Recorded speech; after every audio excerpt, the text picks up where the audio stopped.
Hi and welcome to a special edition of Four Wheels Good, where we focus on the world of wheels and women. Later on, Stirling Moss and Mike Rutherford will be discussing the place of the female motorist and racing driver in the world today.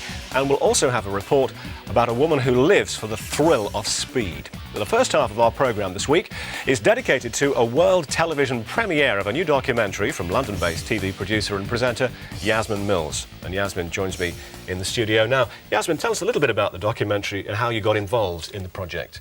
Well, I've always been mad about cars, and last year was the 100th year of the anniversary of the car, and I saw nothing that dealt with women in cars, and I just decided to try and get this documentary off the ground.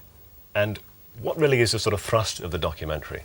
It's a celebration of the woman as a driver and women as cars. It's not just having a dig at the guys. It's supposed to be just a celebration of women who are now make up practically it's nearly an equal amount actually in the driving force, and then the car buying market as well. Sure. I mean, this is a channel dedicated to the pursuits of men. Do you think it'll be an eye opener to our male viewers? I hope so. I mean, maybe I'll have to start being called Men and Women and Motors, yeah, I hope so. I mean, just to show men that, there are good women drivers and bad women drivers. There are good men drivers and bad men drivers. But, it is level pegging now. Sure. They're not all sort of, being sworn. They shouldn't all be sworn at every time they kind of, hit the road, as they have been for decades. Absolutely. Well, give us a flavour of some of the characters we're going to see in the film.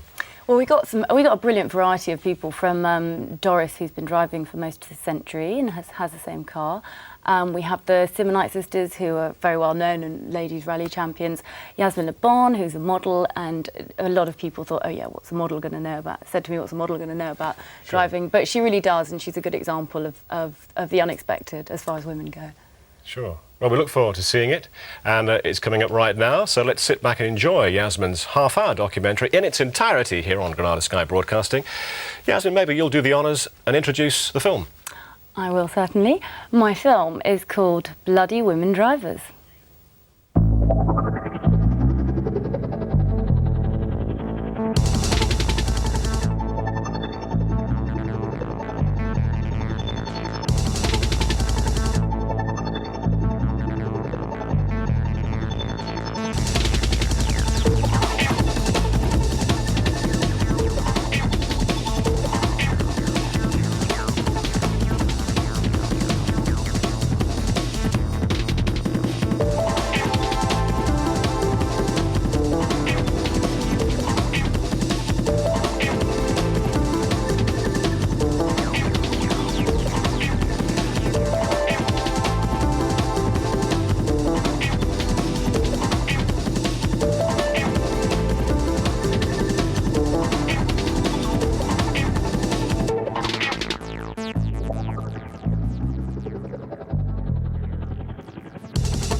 This is how most men associate women with their cars, but women have been driving for as long as men, and while the much celebrated love affair between man and car has long been documented, the love affair between woman and car has been largely overlooked. Dorothy Levitt was the first Englishwoman to take part in an automobile race in April 1903. By August of the same year, she won the Gaston Menier Cup in Trouville, beating 60 men. The Ladies' Automobile Club of Great Britain and Ireland was established in 1903 with over 400 members. Just 7 years before this, the RAC had been established with only 167 members. It was the First and Second World Wars that really saw women getting behind the wheel in large numbers, driving everything from tractors to ambulances. Even the young Princess Elizabeth signed up as a land girl and studied mechanics so that she could repair Land Rovers. All this went practically unnoticed by most of the population.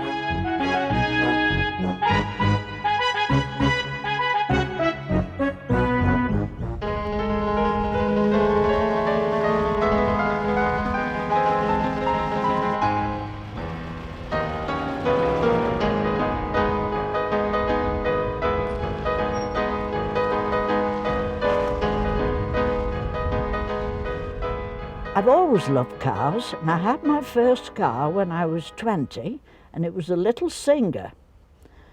When that had done 80,000 miles, I changed to a Hillman Minx.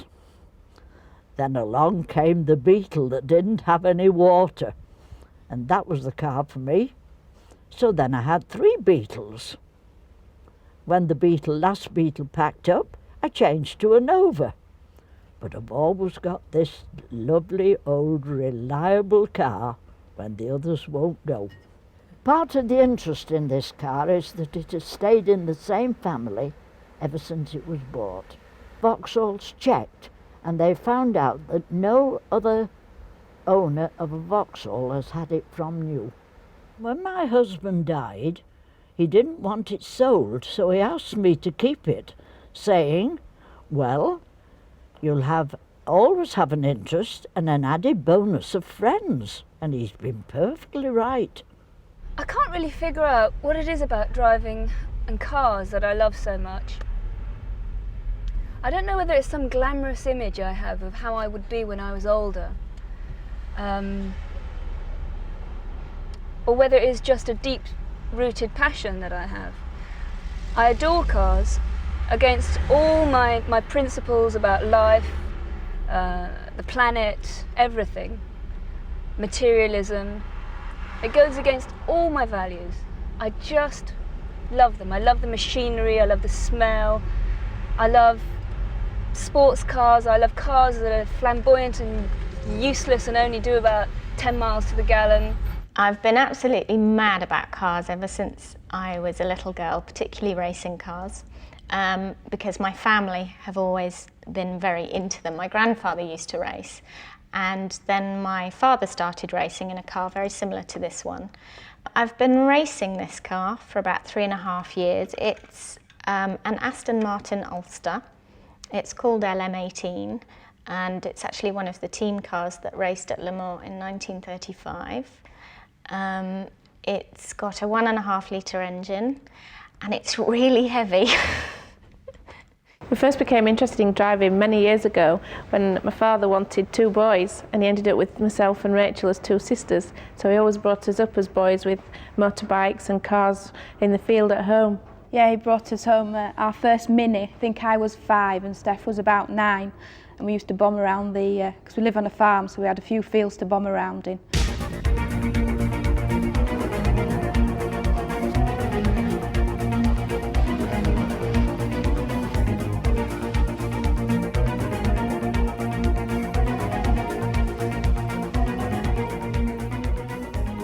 What we enjoy about the rallying and the sport is all the speed that's involved with driving the car. We have a really good car at the moment, so we're really getting into it. What made me decide to become a cab driver was 3 reasons mainly. One, the first one being that I really enjoyed the driving.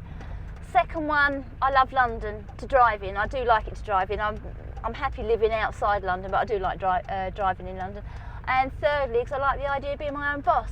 I think there are far more women driving, or actually buying, sports cars now, not even just performance cars, but sports cars. I know that the Porsche is certainly aiming that Boxster at women. Men have always historically been the car buying population, but it has to be said that you very rarely see a man come into the showroom now who isn't accompanied by his female partner. Women have definitely got 50% of the say in the car buying process, if not more. We do like nice racy cars, sports cars, as much as men do. Like the Mazda MX-5 is a traditional woman's sports car, and now that the Jaguar XK8, I think that will appeal to lots of women, particularly in the executive market. At the moment, I'm driving a Saab. It's a 900 turbo, a 2-litre turbo engine, which I enjoy very much. It's a good car, very well put together, and gives me great confidence. It has a certain level of performance that I enjoy and I expect out of a car. I've had, they tend to be turbos actually. My hot little hatchback I had was a fantastic Renault 5 GT Turbo. Lovely little overpowered car. Women buy everything. Women will buy Ferraris, TVRs, Lotuses, they'll buy Citroens, Vauxhalls. You know, you see as many women as men, really, across all the marques that we sell. And when women come in and look at Ferrari, TVR, Lotus, they are just as discerning as their male counterparts about the performance abilities of the car, about the looks of the car, about the specification of the vehicle, most definitely. I wouldn't buy a car on how much shopping space it had. No way. You no longer see scantily clad women draped over the bonnet. You now picture women as strong, independent people that know what car they want to drive, so I think that's a lot better, yes. I started actually in motor racing and sort of graduated, if you like, to the front covers. You know, as to thinking anything was wrong with it, no, absolutely not. I don't think I ever was directed by an art director or a client to say exactly how much clothes or how little clothes we used.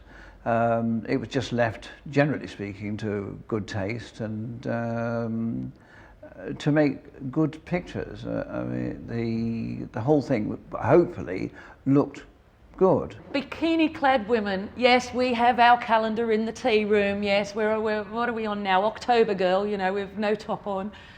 I don't see the need for it to be a marketing gimmick, and to me it is a gimmick. Women were, you know, most used probably in the 70s and 80s. I mean, the 60s were probably the beginning of it.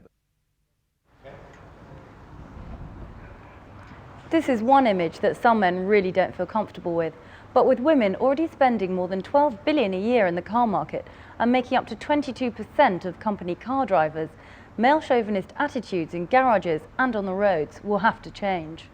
I say there's a lot of physical things that men can take quite normally, whereas women would find difficult.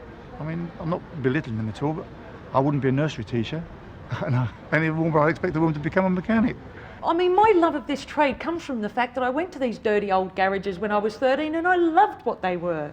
To go out for an evening with a bandaged hand because you've caught it under a hot exhaust pipe, or you've broken your fingernails because you've been taken off a wheel or something, it's not a woman's business, is it? When I first started lifting gearboxes and things like that, that's hard work. You can't do it on your own.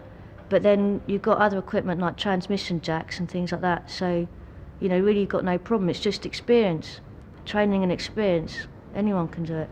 I know I'm as competent as any other male mechanic. The one thing you learn about this trade is having the right tools for the job and the knowledge to do the job right. One typical advance is my daughter. She had a flat tyre and the tyre went flat outside the shop. So she wasn't driving on it, it just went flat while she was in the shop working virtually. So I took the tyre off, put it in the spare, gave it to her, said, look, rather than bringing it up to the garage, take it to a local garage and get them to repair the puncture. So they said to her when she went in there, oh, he's been driven on this and you need a new tyre, you know, X amount of pounds. I said, we haven't driven on it, so we can't need a new tyre. And I brought it up here to my garage, they repaired the puncture, end of problem. But because the lady goes in with it, they straight away, they realise it's not being rude, that they don't know a lot about cars and they take you for a ride. I've had the Mercedes for a couple of years. It was quite expensive to maintain. Every time it went in to have a service or whatever, it was always £500 here and there. And I didn't really know much about cars, the internal workings of it, or how to deal and handle garages. And as time went on, I realised that, you know, I was a fool not to address this, you know, to kind of cloud it in mystique, to kind of avoid dealing with it altogether. And I was, you know, I couldn't afford it. It was really getting to be ridiculously expensive. Because of that experience with the Mercedes in the garage, it inspired me to go do a car maintenance course at the local adult education centre. Out of that, I kind of decided to write maybe a little booklet as a guide for women generally. I mean, I'm sure there's plenty of other women who are in the same position. And I started to do this just sort of through friends and what have you, but realised that perhaps this would be a good book to publish, which is basically written by women for women on basic car maintenance. It's also been suggested, you know, that a greater effort should be made to enable women to learn how to do simple mechanical things. And I remember a few years ago now, seeing adverts for such training courses specifically directed at women. I mean, we are expected automatically to be able to do the most difficult thing in the world, namely raise a child. I really don't see why we can't learn how to maintain a car. I think it's really important for women to know what's going on in their cars. I mean, I have very few good things to say about my education, and one of the bad things as well was that they never prepared me for a life with cars. One particular night, I had to go to the garage, so I couldn't do much work, and it was a Saturday night, and a cab driver broke down, and a message came over because we were on a computer, a voice channel, and said that there was a driver broken down, and would somebody help him out with an airlock? So I called in and I said that I'd be along and I'd help him, and they didn't say. They just called out the driver and said, "Oh, another driver will be along to help you soon." And when I got there, his face fell, and it was written all over him, "What the hell does she think she can do?" So I said to him, "Have you ever done an airlock before?" So he said, "No, have you?" So I said, "Well, yes, that was why I said I'd come round and help." So I said, "Have you got your tools?" So he said, "I haven't got any tools." So I said, "Oh, well, we'll use mine then." So I told him what I was going to do, and I said, "Well, on second thoughts, I'll sit in the cab and turn it over." I said, "You do this, this, and this on the thing." And I said, when I tell you see. Anyway, we got it going, and he was well impressed, and apparently he went and had his cup of tea with his friends, and he said, "You never guess what? The cab broke down, some bird only came along and helped me." On average, women are worse drivers than men, but there are some very good women drivers, I know. And in motorsport, of course, you've only got the very best of the women drivers. And I think possibly a very good competitive woman driver is just as good as a man, even more so, and they're very, very determined. As far as racing is concerned, I think that most of the men who race alongside me are pleased that there are more women coming along and doing it, really, and having a crack at it. To be very good in the sport, I think you need very good stamina. I think you need to do a lot of training. That's why I think people always think men are better because they have more stamina, they're a lot fitter. So we have to work very hard at fitness, especially in arm strength. You have to be very strong to do that, and it's also good for the mental ability as well. I have to concentrate so much on driving the car as well as listening to Rachel with all the pace notes. As an active racing driver, it was one of my great frustrations that there weren't more women there. I think attractive women racing drivers in Formula One would be just wonderful for everybody. Commercially, it would be dynamite. Somehow or other it hasn't happened, and I don't know why, because it's nothing to do with strength. I mean, in the old Eastern Bloc, i.e. the old East Germans, swimmers, for example, they were giants, much stronger than Jackie Stewart would ever have been. So it's nothing to do with strength. They clearly have got that ability. So it must be a mental issue. And there is the point that when boys are little boys, everything's a broom broom car. Whereas for a girl, it's not quite the same. They don't have the same generic interest, I think, in cars. No, I don't think there's any reason why women couldn't go into Grand Prix. I know that there is a girl doing Formula 3000 at the moment, and I hope that she can carry on and go into Formula One. Nowadays, with technology changing as well in motorsports, you'll see more women coming in. I mean, for example, our design office here is all in computers. There's not one drawing board in our office. And because women are getting more and more involved in computer technology and technologies that are developing and currently being developed for the future, it doesn't matter if you're a man or a woman, so you'll see more women getting involved possibly in racing car design that you wouldn't necessarily have seen in the past. We've been the National Ladies Champions 2 years in succession. The first year we started, which was 93. And also we're fourth in the British Rally Championship overall. We were the first women to win the championship out of 100 men. When I was doing the knowledge, there was very few women. A friend of mine, Pat, and myself were in the class that I was in. Mostly men, and very mixed reaction because it was still quite new. And they all said I must have sat on the examiner's knee to get my reductions. Driving on the road, I just find that some men have a problem because I'm driving in a sports car, and it's just that classic thing of, well, you may be in a sports car, but I can go faster than you, so I'll race you up the motorway, which is fine. They can just overtake me, and that's not a problem. Well, it's a big joke in the pub, isn't it, with the lads? Oh God, this stupid woman driver in the way again. But there's a load of rubbish, because many a time you see a man getting in your way all the time. So I think ladies should be given a break. We're just as good as the men. I think men have always had a very odd kind of relationship with women on the road. It's just done something I would do. You know, in my mother's day, that generation, women, I think, were so intimidated by men. In all aspects of life were so intimidated, but particularly about driving and cars. They were bamboozled by the technology, which men kept them illiterate about, and therefore had very little confidence on the road. I mean, you saw very few women being that assertive. And it was always men, you know, the typical bloody woman driver. Whereas now, I think, bloody typical man driver, you know.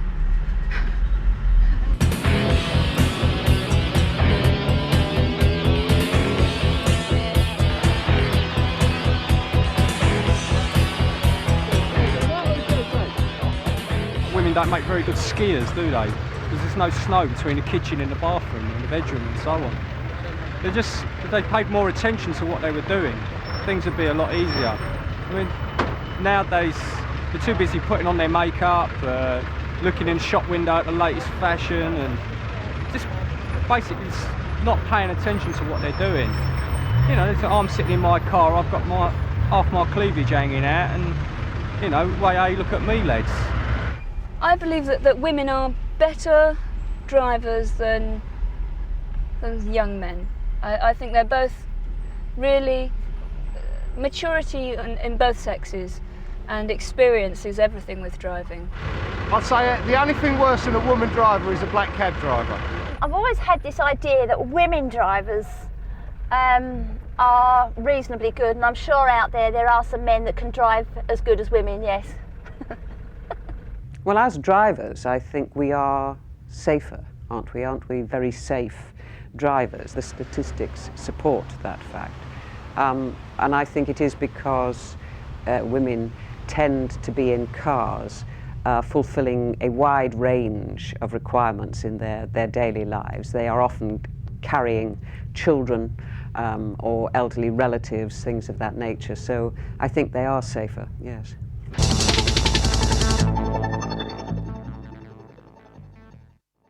But there's two kinds of women drivers. Those that are very good and those that are very bad. Unfortunately, most of the ones I come across are the very bad kind. Well, we at Guardian Direct have been investigating motoring statistics supplied by the Department of Transport and the Home Office. And we've come up with some very interesting revelations, we feel, that tend to suggest that lady drivers are safer on the road, or more safer on the road than men are. If you look at some of the statistics, as I say, by the Home Office, 9 out of 10 speeding convictions are against men. About 93% of drunk drivers are men. And our conclusion must be that the female driver is the safest on the road. I try and put myself in the pedestrian's shoes always. And also, you know, I think because I have a husband who drives a motorbike all the time, I'd really try and look out for motorbikes in this town anyway. I mean, there's so many motorbikes around. Yeah, I've had a woman drive down the road, come up to a queue of traffic. I was on the outside filtering.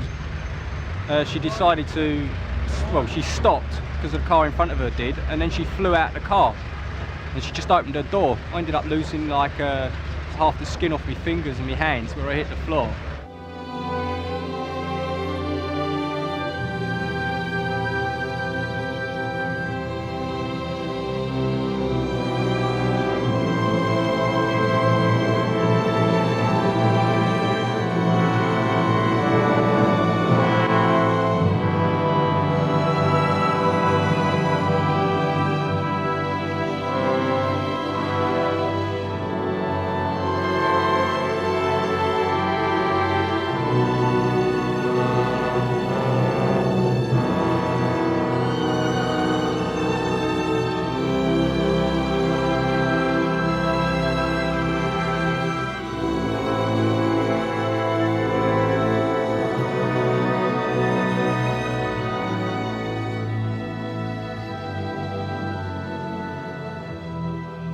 I do believe that people use cars as weapons. So some people do, definitely. And other people think that they are completely immune to anything in their cars as well, which is another bad way to look at a car. You know, a car is not a world. It's just a car. It takes you from A to B. It's not going to stop anything ever happening to you.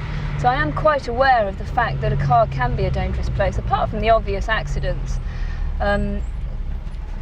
people can certainly invade your territory in a car. I mean, I always drive with the doors locked.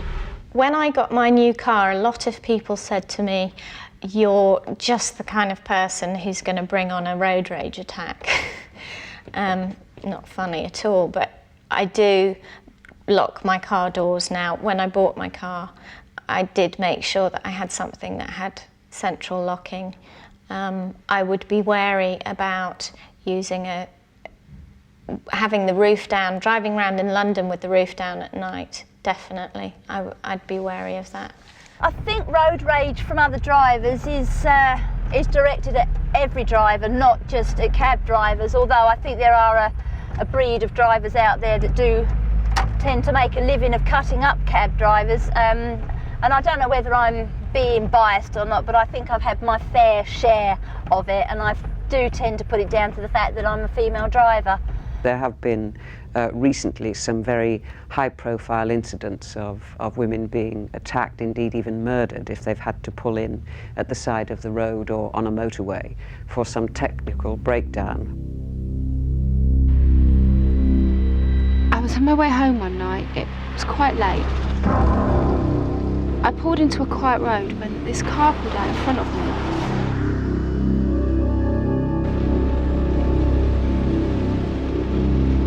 It began to drive really slowly and then it pulled over. I thought it was strange, so I looked over and saw this man shouting something at me.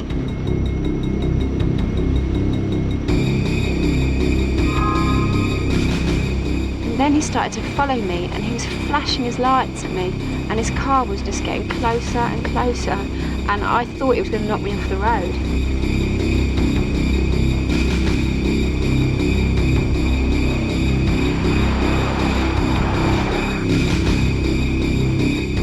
And then he pulled up beside me, shouting and waving his hands. But then he just drove off into the distance.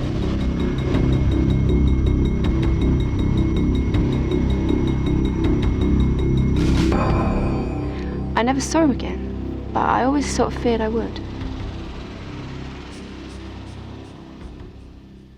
In the last 5 or 6 years, there's been much greater involvement of women in all areas of motoring, not only in the industry at various fairly senior levels, very senior levels in the manufacturing industry and the components and so on and so forth, and also, of course, in car showrooms, where, very sensibly, because women make up such a great percentage of the car buying public, there are now, of course, many female salespersons. I suppose that's the phrase we should use, and quite sensibly these people are employed in the retail motor trade a great deal, so it's very sensible. So yeah, I think that women drivers are here to stay, damn it. Many people ask me what's going to happen to the car. Would I sell it? Well, I wouldn't. Quite a few people, wealthy people, have offered me quite a large sum. The last one was £60,000.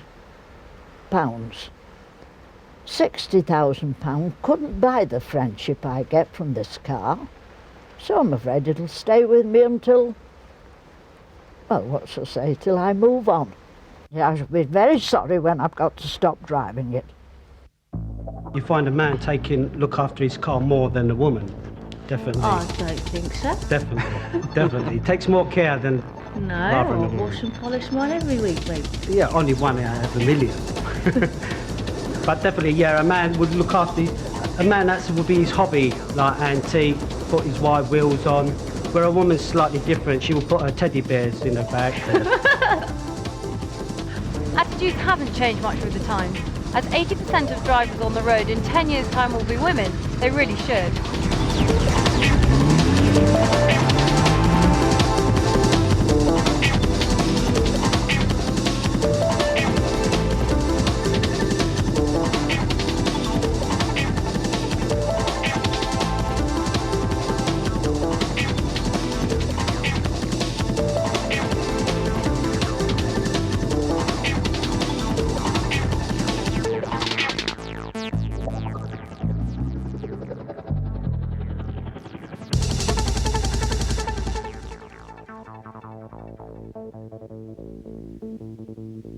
If 80% of the drivers on the road in 10 years' time are going to be women, I think I'll have to retire. Well, there we go, the premiere of the documentary Bloody Women Drivers, and the producer of the documentary, Yasmin Mills, is with me in the studio now. Yasmin, we just saw that guy at the end there. Was that sort of attitude fairly typical of the attitude from men that you found making the programme? Well, it really depended on the age group, funnily enough. I mean, it really changed through the generations. Younger guys were much more understanding and tolerant. The older the guy, I'm afraid to say, was, the more they had a cheeky comment, and the more I got things like, oh, is it going to be birds on bonnets? And it was like, no. Are they going to be wearing bikinis? And it's like, no, actually, they're just driving the car. So the older guys, their attitudes haven't really changed? No, I don't think so. There's been some sort of an education, and a new generation has brought a new way of thinking, presumably. I hope so. I mean, there's a lot of time. There's also the sort of loaded generation that there's a the sort of laddish. Yeah, that's attitude. supposedly tongue-in-cheek, but not. I mean, again, you know, when I mentioned that Yasmin Mills was in it, and they're like, oh, you've got a model, you know, she's taking her kit off, and it's like, no, actually, she's driving the car. So, but that was supposedly a joke with the sort of middle of, we'll say, the sort of 30s age group. But the younger the men were, the much more understanding they were, and I think they found it as surprising because they felt they should be able to do anything. So, you know, they should be able to do a female job. So why shouldn't any woman be able to do what they want to do? Yeah, it did depend. It depended on the actual, and also I had a male director, right, Alex Parker, who did a very good job and was very sympathetic, and he, you know, that was also to make a point that it wasn't just women. It wasn't just women trying to show men up. He actually was very sympathetic to I mean, he's not that into cars, he's interested, but he was sympathetic to the story and to the enthusiasm of all the women involved. So I felt that helped as well. We wanted to give a fair picture of people's opinions. Sure. What did you find out about women drivers? What did you learn about women drivers from making the programme? Well, I learnt that I think they're actually safer and better than a lot of men on the road, even though most men will throw their hands up. The statistic from the insurance guy was an interesting one that... Yeah, it bore that out. I mean, he actually, most insurance companies will give women a better premium than their male counterparts now, because they have fewer incidents of accidents on the road, and it's not just because, you know, they are practically, they make up 80% of the driving force. They will make up 80% of the driving force, they reckon, in 10 years' time, and at the moment they make up, I'd say, at least a good 60%. So there's a growing number of them. It's not just because there are less women on the road. Who was your favourite character in the programme? I'd have to say Doris, because it's got to be Doris, isn't it? She was a sweetie. How old? 80? She's 83. 83. And she's just so enthusiastic and she's genuinely in love with that car. And she was offered £60,000 for it. £60,000, and if you saw where she lived, and you know, a very sweet little house and quite kind of humble surroundings, okay, I mean, you'd realise that really could change her life. And just to hang on to this car, which is so much part of her life. I mean, she takes it out every day. I mean, she really lives for the life that goes around with her car, the people she meets. People come to visit her. Sure. Well, we enjoyed Doris. I'll have to stop you there, but please stay with us for the moment, because after the break, I'd like you to watch one of our films and to hear your opinions later. So join us soon.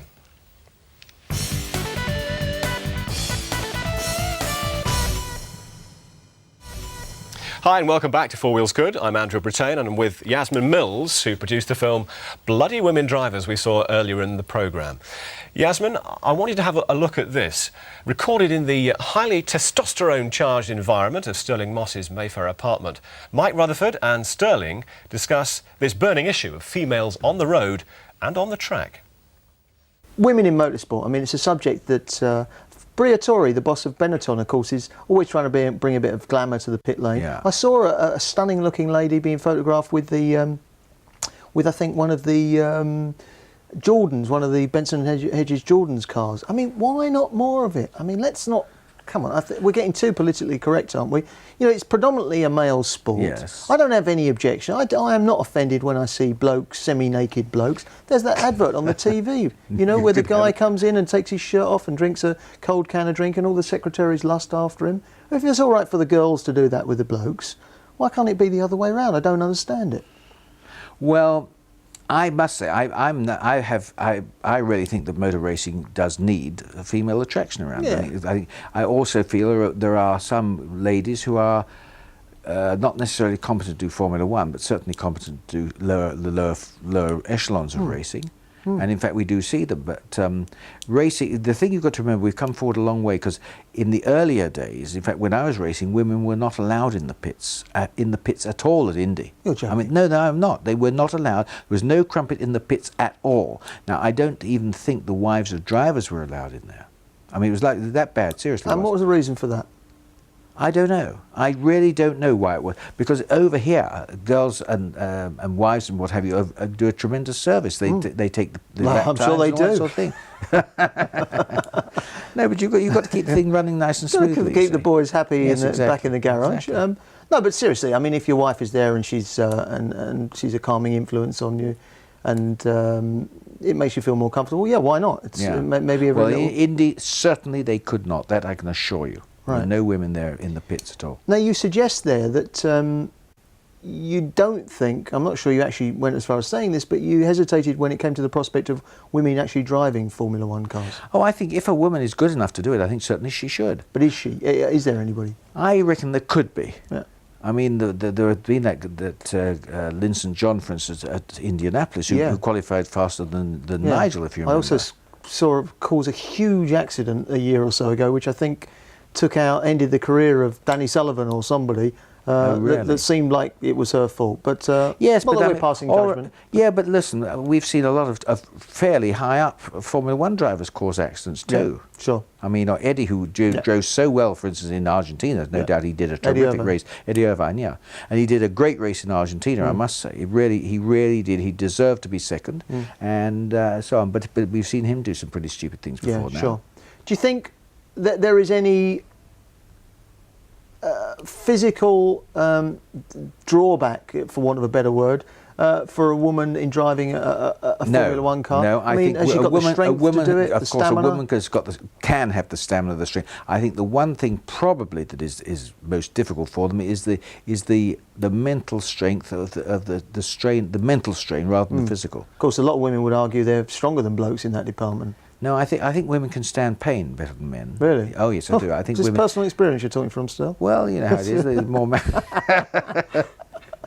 But no, I have a great respect for women. Actually, I must say. Me too. After all, I love them. On my third marriage, so I've learned a bit. I mean, I think they're strong enough. I mean, my wife's built like one of those Russian shot putters. You know, she looks like an East European hammer thrower. She'd be, not sure she'd get her fat ass in the car, but she'd certainly be able to drive it. She's got the strength to do it. Yeah, but has she? It's the mental thing. I think really when the chips are really down, I think the mental strain is enormous. Actually. Really? Yeah. Now I'd go the other way. I'd say that when the chips are down, and you know the strain. I actually find the women are stronger when the chips are down. I'd rather be stranded on a desert island with a woman than a man. Oh, so would I. But we're not talking about that. What about concentration? Into that one, didn't I? Can women concentrate as well as men? I don't know, because that's a very important thing in racing. And I just don't know. I mean, I'm not really qualified to say, but I would have thought that there must be something which is more mental and physical, like concentration or something, because I think women certainly have the ability to drive. My sister was a terrific driver. Of course. Still is, I hope. And Pat Moss, a famous rally driver. I think also a truck driver as well. She also, yes, she does drive a truck. She drives, well, a truck. Do my research. She wouldn't like to call a truck. It's a horse box, really.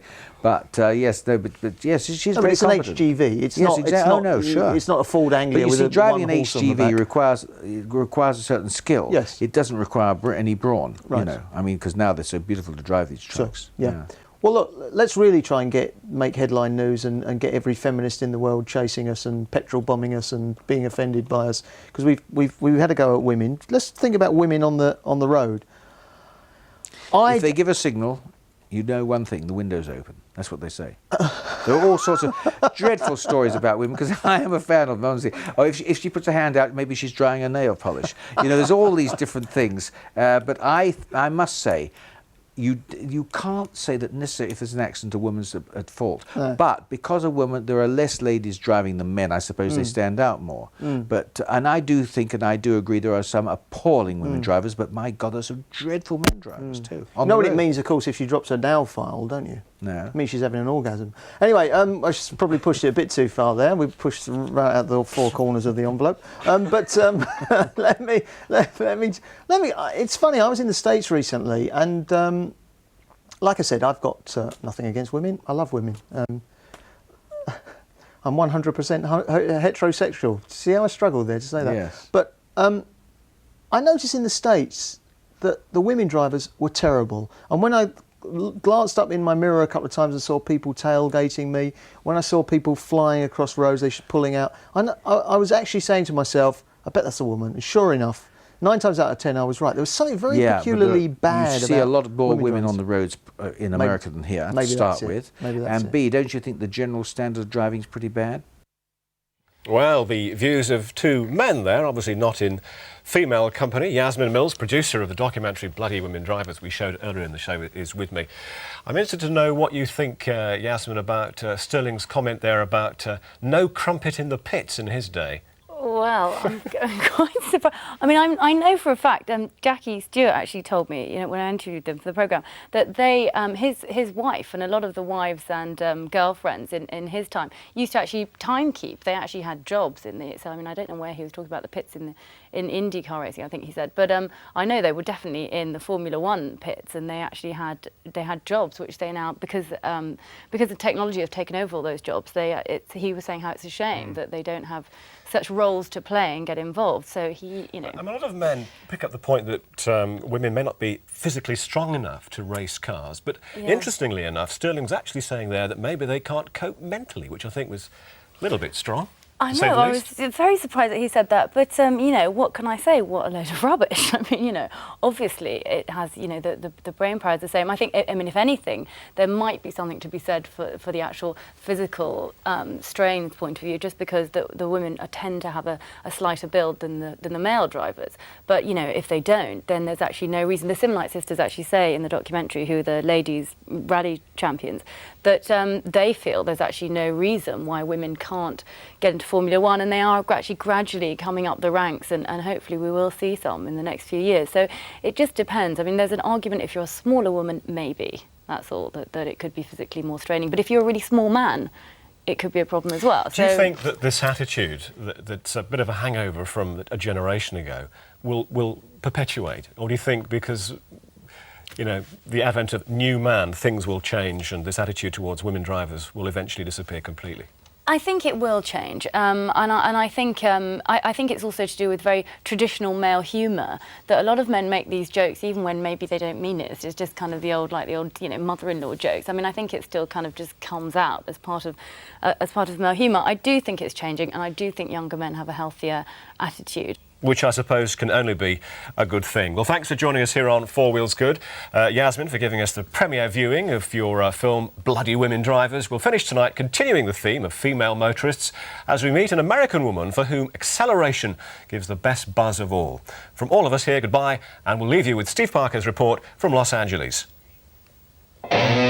Top Fuel drag racing in America, presented by the National Hot Rod Association, is a uniquely American sport with the fastest dedicated race cars in the world. A quarter mile, 0 to 300 miles an hour in just under 5 seconds. And Shelley Anderson is the driver who's at the top of the game.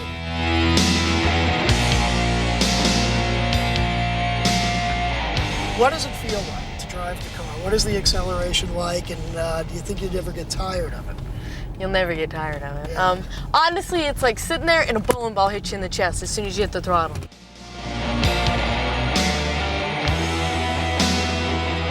Makes just over 6,000 horsepower. Goes 0 to 100 in under 1 second. Pulls 5.5 Gs, which is more than the space shuttle. Burns 13 gallons of nitro on a quarter of a mile run.